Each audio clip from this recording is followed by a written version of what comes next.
Good to see you back, guys. Once again, I'm back with a new CSS animation project. And in this project, we are going to create rainy cloud. It's a very advanced CSS animation project because we are going to use variables here. So let's see the demonstration, how it's look. As you can see on your screen, raindrops fall from the clouds and disappear on the ground. And you can randomly notice raindrops. So without wasting your time, let's see how we can create this project. So as you can see, side by side, I open my Visual Studio Code editor and my browser using Live Server extension. And I already create index.html file. And I also create style.css file. And as you can see, we link our style file with this HTML document. And as you know, we need to start with HTML structure. So at first, I'm going to create a container which is going to contain cloud and rain. So I'm going to create a class div.container. So as you can see, we create a class named container. And then inside this container div, I'm going to create cloud. So here I'm going to create another div.cloud. And I'm going to set this file. And now I'm going to jump into the style section, style.css file. At first, I'm going to select the document page using universal selector. So I'm type star. Then inside the curly braces, first I'm going to use margin property. Margin 0. With that, also I'm going to use padding. Padding also 0. Then I'm going to use box sizing property. Box sizing. And here I'm going to use border box width. So by default, there is no margin left on this document. And now I'm going to style our body tag. So here I'm going to type body. Then inside the curly braces, at first I'm going to use display property. Display flex. And next I'm going to use justify content. Justify content center. Also, we need to use another property, align items. Align items center. And if you are not familiar with flexbox and grid, then you can check out my course. And then I'm going to set minimum height to this page. So I'm going to type min height 100 VH. And our next property is background. Background, and I'm going to set background color. And here I'm going to set something dark gray color. Dark gray. I want some more darker color. So I select this color, this one. And I'm going to set this file. This color is good for our example. And you can choose your own color. And now we need to style the container section. So I'm going to copy this container class name. And here I'm going to type dot container. And then inside the curly braces, our first property is position. Position relative. Also, I'm going to set height to this container. Height something 400 pixel. And I'm going to set this file. And now we need to design the cloud portion. So I'm going to copy the class name, cloud. And then for container, I'm going to select dot cloud. And then inside the curly braces, our first property is position. Position relative. And also I'm going to set width and height to this cloud. Width 320 pixel. And height 100 pixel. And then I'm going to set background color. Background. And I'm going to use white background. For that, I'm going to use hexadecimal value. Hashtag FFF. If I set this file, as you can see, it creates a rectangle. And we need to give it a round shape. That's why I'm going to use border radius property. Border radius. Border radius 100 pixel. Let's set the file and see. And also I'm going to position it from the top. So here I'm going to use top property. Top 50 pixel. I will set this one. And to give it cloud shape, we need to use pseudo selector. So here I'm going to create a pseudo selector for the cloud. Dot cloud colon before. Then inside the curly braces, I'm going to create blank content blank. Basically, I'm going to create a copy of this cloud. So our next property is position, and this time I'm going to use obsolete value, obsolete. And next, I want to move this new cloud to this position. For that, we need to use top property, top minus 50 pixel. And then I'm going to set width and height to this cloud with 110 pixel. Also, I'm going to set height also 110 pixel. And then I'm going to set background color, and for background color, I'm going to set also white. And I'm going to set this file. And now we need to give it round shape. For that, we need to use border radius. Border radius 50%. And I'm going to set this one. To place it middle, we need to move this circle left side. So here I'm going to use left property, left 40 pixel. If I set this file, you can see the result. And now here we need to create another circle shape to create a perfect cloud. For that, I'm going to create solid box shadow. Let me show you how. So here I'm going to use box shadow property, box shadow. And at first, we need to position this shadow. So from top, I'm going to give 90 pixel. From right, I'm going to give it 0. From bottom, also I'm going to give 0. And from left, I'm going to give 30 pixel.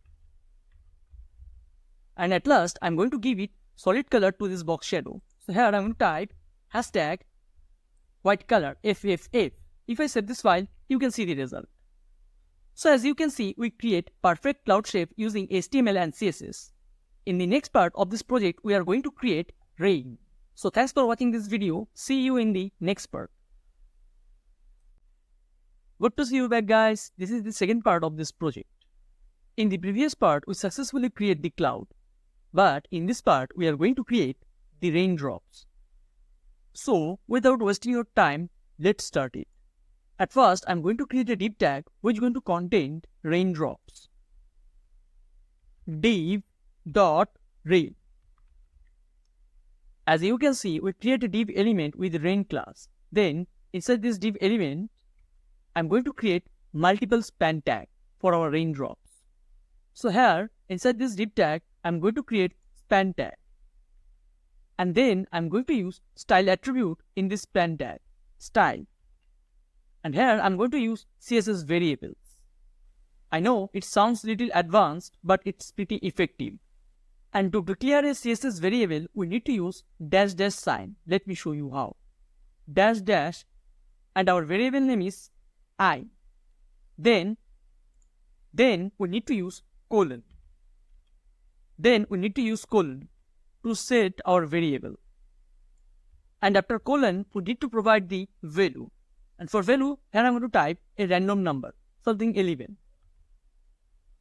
Total, I'm going to use 20 raindrops, but you can use as much you want. So I'm going to duplicate this line. And here I'm going to pass 12. Then again I'm going to duplicate this line. And here I'm going to pass 10. You can use random number, any random number. It is up to you. Then I duplicate it once again. And here I'm going to use 14. Then again, I'm going to use 18. So let's fast forward this section to save your time.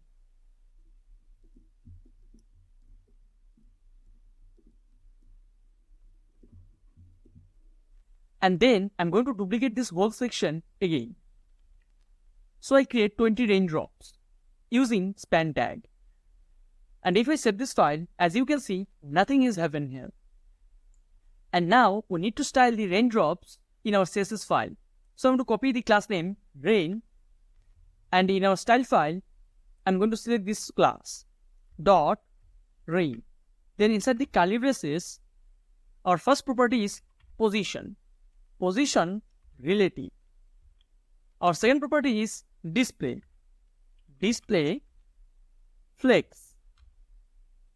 And our third property is z index, z index 1.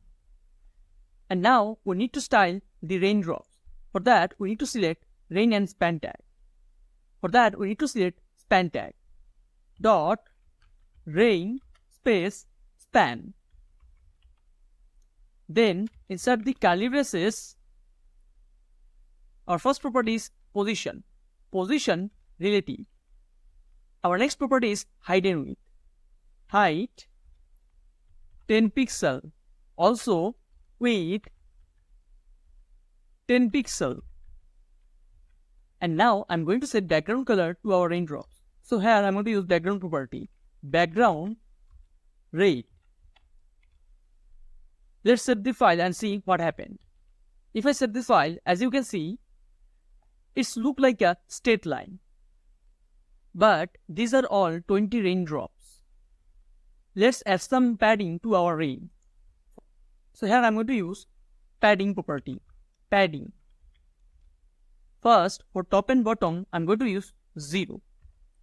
And for left and right, I'm going to use 20 pixel. If I set this file, you can see the result. And then we need to add some margin between raindrops. For that, we need to use margin property, margin. For top and bottom, I'm going to use 0. And from left and right, I'm going to use 2 pixel. Now you can see our rain dots are perfectly organized. And now we need to give the rain dots round shape. For that, we need to use border radius property. So here I'm going to type border radius. Border radius 50%. Let's save the file and you can see the result. Now it's time to create the animation. So I'm going to use animation property, animation. And our animation name is animate. And our animation duration is 5 seconds. Also the direction is linear. And at last, we need to provide animation iteration count, which is infinite. Because I want to follow our rains infinite time. Now let's add the keyframe to this animation. So here I'm going to type @keyframes. And our animation name is animate. Then inside the curly braces, first at 0% position, I'm going to use transform property, transform. And I want to move these red dots downwards. That's why we need to use translate Y. Translate Y. I want to start our red dot animation from 0% position. That's why I pass 0. Similarly, I'm going to duplicate this line and at 70% position, I want to move it downward 300 pixel. That's why I'm going to pass 300.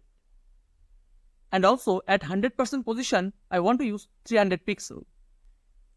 So let's save the file and see is it work properly or not. As you can see, animation are work perfectly. And with translate Y property, I want to use scale property. Scale at 0% position, I want to scale it 1 time. Then at 70% position, I want to scale it 1 time again. But at 100% position, I want to scale it 0. If I save this file, now you can see the result. As you can see, when our raindrops fall into the ground, it disappeared, not back to the old position again. Because we use 0 scale value at 100% position, that's why it's disappeared when it fall into the ground. And now we need to change the transform origin position. So here I'm going to use transform origin and I'm going to use bottom value. And then comes the most important part of this project. Here you can see the raindrops are falling together. But I don't want to fall raindrops like that. I want the raindrops to fall one by one, randomly. And to do that, we need to play with animation duration property. If we change animation duration then all the raindrops are fallen one by one randomly. And if you remember, as you can see in my HTML file, we create our span tag with variable, and our variable name is I, and we set a random value to this variable 16, 11, 12, etc. And I'm going to use this random value to create actual rain. So let's back to the CSS file, and here I'm going to use animation duration property, animation duration, and also I'm going to use calc function, which is a function from CSS, and I want to divide 15 seconds with our variable I. So here I'm going to type var, then inside the round braces our variable name is I, and to call our variable we need to use dash dash, then I. If I save this file, now you can see our raindrops are fallen randomly, and it's look very pretty. And now it's look like actual raindrops. Just we need to change the raindrops color, and I'm going to use white color for that. If I save this file, now you can see it's worked perfectly. So our project is almost finished. Just we need to create the ground. And to create a ground portion, in that place we need to use border bottom property. So we need to find the container, and here I'm going to type border bottom, and I'm going to use 2 pixel border. And also I want solid color for our border, solid, and our border color is white, FFX. If I save this file, you can see the result. And also we need to remove the raindrops from the bottom. So here I'm going to type bottom 10 pixel. After save this file, now it's worked perfectly. So we successfully complete our cloud and rain project. I hope you like this video. Thanks for watching this video. Stay tuned for our next project.